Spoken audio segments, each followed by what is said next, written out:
今日這條，無論你是自己，更是你的伴侶、父母、子女，只要你有人說過3個星，每個一定要秘密點記，因為這3大生肖下半年財富打開，一人得到全家上火。你冇又係正式關鍵，3個生肖畢竟有退運之後第一時間轉化嘅3星，則盡即刻補射尾成，17歲相連夫妻相見，考翻了天使。2016年下半年到，精力計劃一拖再拖，到下半年天生磁場大變動，學精交戰打主一定轉變，人人頂得住，但偏偏有3個生肖人面不單純，反而支持起財富反撲是一致的項目評送榜。根據蘇雲峰老師對天地同盟轉的研判配合，點出結論理性又好，當參考也好。總之熟練3個生肖的人，半年絕對不會有錯過的照片進來，可能會，但是要繼續講之前，我想請你做一件事情，表示你同人分別說，如果方便不妨留下一個全家平安、順風順水、為生活加持、福加持、索最下半年的好運氣，我就可以親幫點個讚，分享一份心意。在2016下半年，3個生肖率先鋪出，我哋一起推下去好。各位觀眾朋友，我哋正式正題講第一個保護生肖屬狗。如果你自己或者你的老公老婆追你，屬狗根本就要打成12分精神，因為屬狗的人下半年終於輪到佢地成大運。過去的大半年屬狗的朋友，老實講真的是愛得好，辛苦就有艱難無助又興奮。好多人明明地支就係你的守靈們，一直被人攬着走，嗰種要珍惜地屬狗的人自己最清楚。但是我要同你講，風水輪流轉，下半年終於輪到屬狗的朋友苦盡甘來。我們因為屬狗人下半年迎來30太歲的大好運勢，3太歲每個概念同流年太歲的磁場幾度和天實地，最直接的影響就是令遠從合作方面會大幅改善。之前攞得需要撐住了，不放的小人，下半年會逐步推進，尤其是從生意上，你會下半年得到一個關鍵貴人的扶持。這個貴人好大機會是屬兔或者屬虎的人，定會最需要幫助的時候出現在生機會議，甚至一個人說話，就是這樣足夠令到你整個局面氣勢回升。我見過太多例子，有的人明明有能力有準備，就是差一個時機差，一個人推開一把。屬狗的人下半年就是這個狀態，貴人的導盤。如果你有足夠的家人，請你下半年多多支持鼓勵，就係破冷水現翻身機會啦。你哋嘅支持可能就是最大的動力。我講個咁重要的點，就是蘇雲峰老師獨創的行業評論論。這個理論是蘇老師多年來對五行同命理的深度研究，同出名嘅道的星運層完全不同，同屬狗不同貴族措施下半年的策略是完全兩回事。如果你是屬狗的家人是秋冬出世的寒命人，這個大約立秋之後到立春之前操實，下半年開拓新計劃，新方向新投資不是怕，因為寒命人在下半年那個火旺的時段，真正在順水推舟，越做越順，能量同天對抗。所以下半年我再說，有合適的機會就會出手，貴人的出現在畫面的時機到了。但是如果屬狗的家人是春夏天出世的人民人，這個大雨流春之後到立秋之前出世，就要注意多數守護花護運行。你要成得更加穩健，入命運本身可期已經夠旺。下半年我戰交戰的局面以面，你報還有最好的做法，就是伴侶或者家人的輔助之下，選擇穩健的投資，貪心寧願少得都好過是名人。屬狗的朋友，你的好運是先的一個。首先運程運分析我的建議最實用的軟件就是專屬開運比較，這個部分我特別強調，因為19人下半年雖然有才完成，但如果不按好容易拿去左手擼右手出到阿美買單的技術，發現白忙一場，這種感覺比冇完成更加難受。防止這件事發生，作為家長或者伴侶，你可以幫屬狗的家人做一件事，在整理屋的嘈好多人都知道一帶財富的根基，廚房乾不乾淨整不整齊，直接影響到住海島的人能否收得住的錢。你心態好，廚房要應機。書櫃上面微波爐旁邊已經發現，以上任何一個情況就要自己入手。第一步將灶頭徹底清理乾淨，灶頭代表一個家的和好，同財的有同就是組織同破財的象徵。我用小小清潔劑將灶頭裏歪歪摸一次，摸到反光澤嗰個動作，但更加一個意代表你願意為偶此人清除障礙。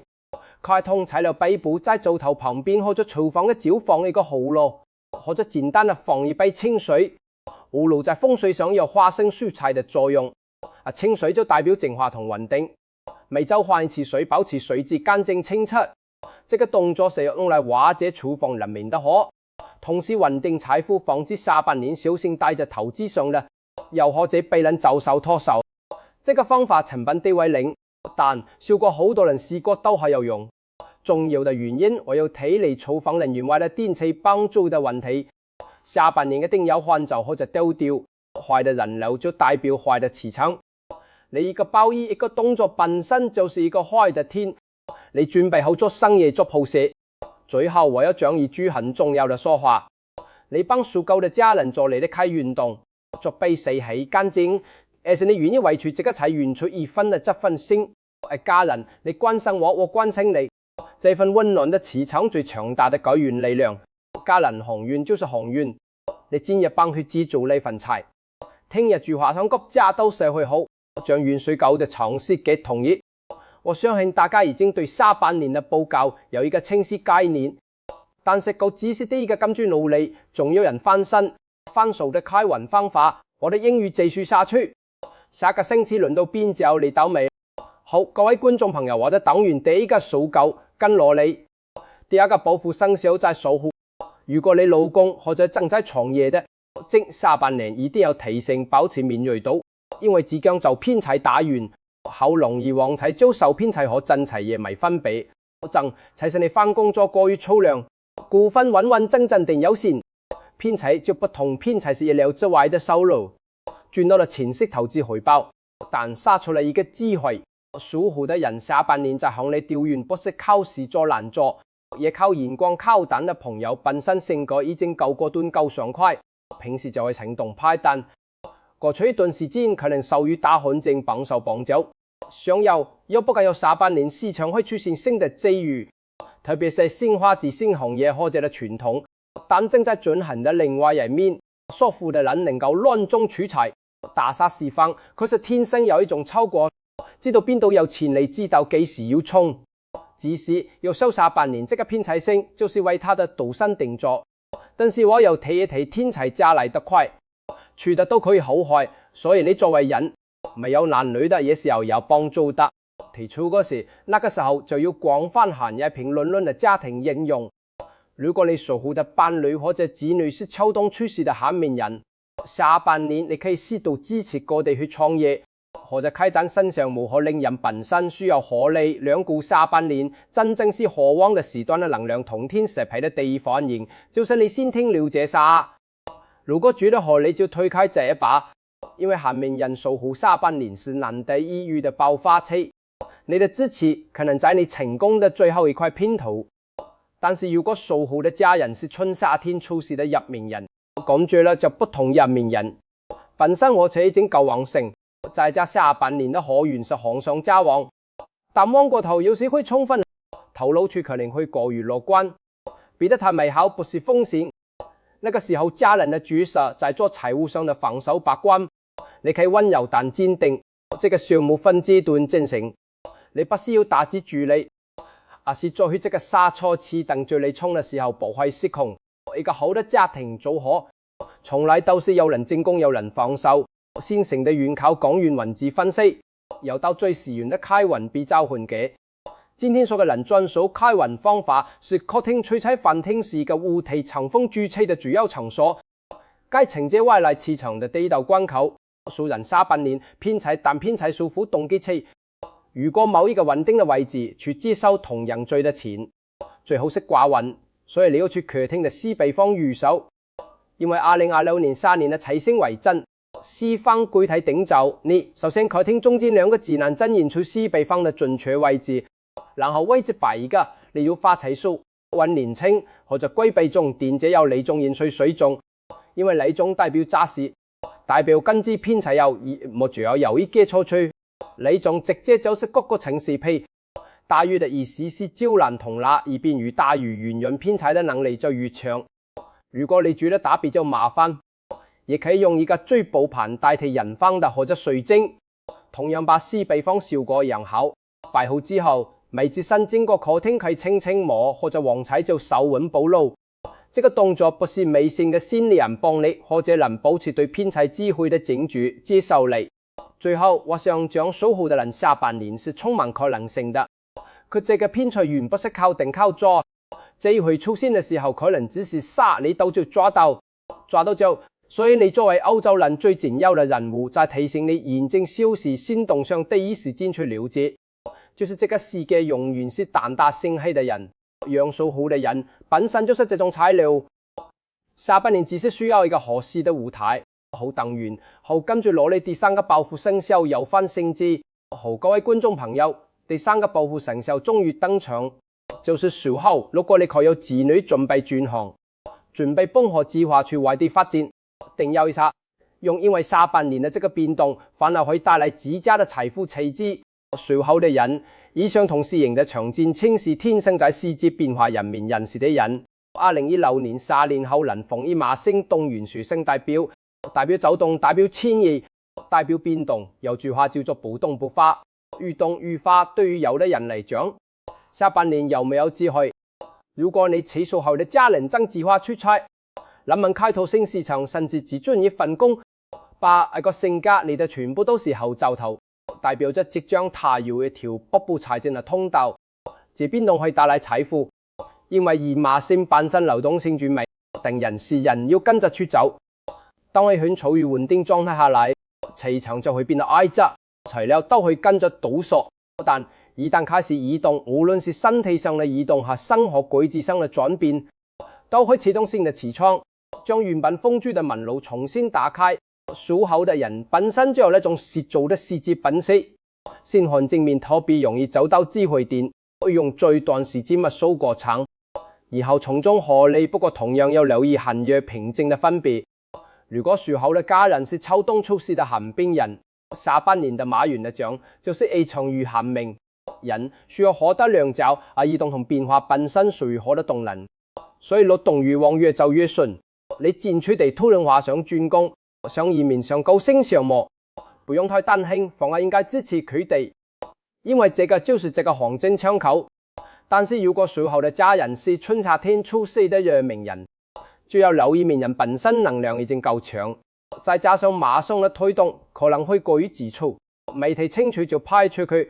家人佢第一睇處的話叫做時間要等，盡不好因為星字作錯，注定人命人屬猴的朋友。你的好運是在於你捨得幹，而不是在於你夠記住這個好當運。運勢有倒開運備仔的時間，根據後人的專屬開運方法，打最踩翻譯能量的第一道關卡。無論人脆弱，如果大門玄關雜亂無光，就算外面有幾多智慧，幾多財運都輪不到我。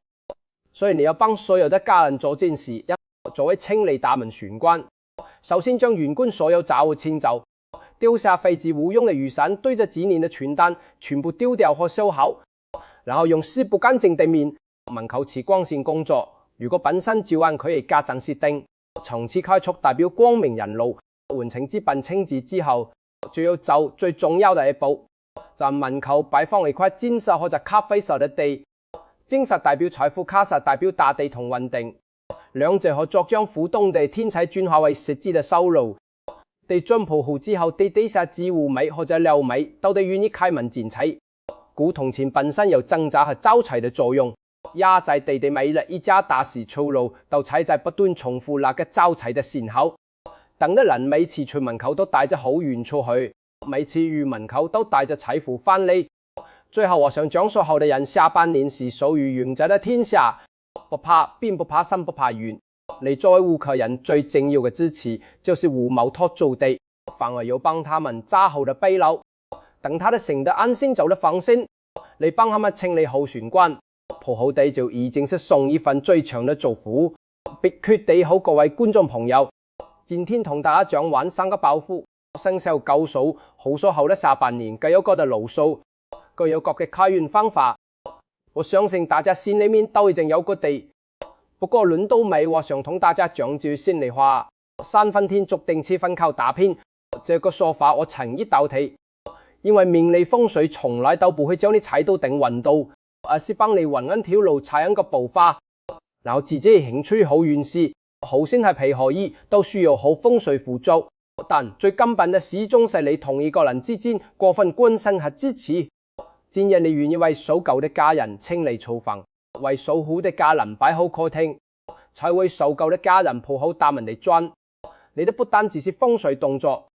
更加一份心意完美的地方。你總是去得你希望得好，這份心意就是一個家最強大的風水。今日你調編，如果對你或者你最關心的家人有幫助，我真誠請你做一件事，就是直接分享到你這個家人群，親友群甚至是街坊鄰里群，不怕我覺得多餘，因為可能你身邊就有一個屬狗、屬虎或者屬猴的人，真正需要這份提醒。自己都不住手指老幫，自足38年的分財，就是設備受更有火。你分享出去這一刻，福氣亦正可以流到你同意人身上。盧建義第一次聽的頻道就係楊啱，我誠意邀請三面棚，跟住去錯過之後每一條影片，我會繼續同大家寫更多生財文章，使用風水同房小人催財員嘅貼紙，全部都用最貼地最著名嘅方式講給大家聽。最後我祝各位觀眾朋友同你這家人38年順風順水，家仔平安，無論生日生肖，蜘蛛人有高有低等客人的支持，永遠是你最穩的靠山。我們下條片再見，多謝大家。